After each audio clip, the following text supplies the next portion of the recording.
This is Dr. Ned Hallowell with a mini episode of the podcast Distraction. Today's topic is sleep. Get enough sleep, one of the greatest favors you can do your brain and your body. And guess what? Most people don't get enough sleep.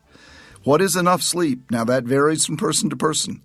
It's not one size fits all. A good way to determine how much sleep you need is as follows. You need as much sleep as it takes for you to wake up without an alarm clock.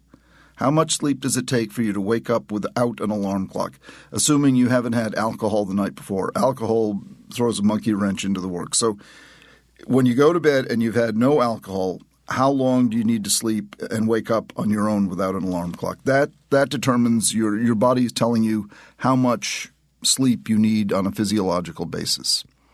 With lack of sleep, you're likely to look like you have ADD whether you have it or not. So reset your priorities and make time for sleep and practice good sleep hygiene. That includes setting a more or less regular bedtime and wake-up time. Your brain gets used to it. Now, you don't have to be rigid about it, but you want to, say, go to bed more or less at 11 p.m. or more or less at 10 p.m. and get up at more or less 6 a.m., more or less 7 a.m., whatever. But try to give your brain a chance to get used to that. Number 2, have a comfortable bed. One of the best investments you can make is a bed.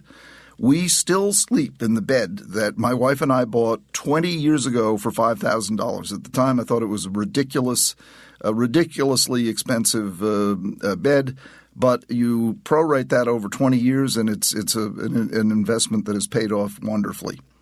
Reserve your bed for sleep and sex, not work.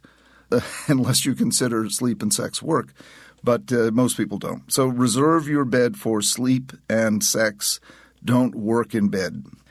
Turn off the TV and take a warm bath or read a little bit before you go to bed. It's a way of easing your brain into sleep. Don't drink alcohol for 4 hours before you go to sleep. Now, again, if you're out at a party, chances are you're going to drink alcohol before you go to sleep. You'll fall asleep initially if you have alcohol on board, but you'll wake up during the night, and that's not good for you.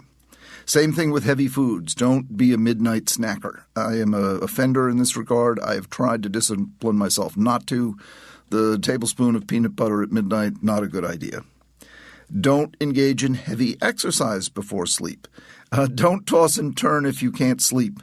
Get up, go into another room, read for a little while. Don't just lie there fighting insomnia. Insomnia will win if you do that. And finally, if you're tired during the day, take a nap or meditate. Give your brain telling you it needs to shut down. So listen to your brain and take a brief power nap if you're able to do that, or meditate for a little while. All right, on sleep, very important topic, something we all can regulate, protect, preserve, and promote. Get enough sleep. This is Dr. Ned Hallowell with a mini episode of Distraction. Distraction is produced by Collisions, the podcast division of CRN International. Collisions, podcasts for curious people. Our music was created by Mark Berman. Our sound engineer is Scott Person. And our producer is Sarah Gurton.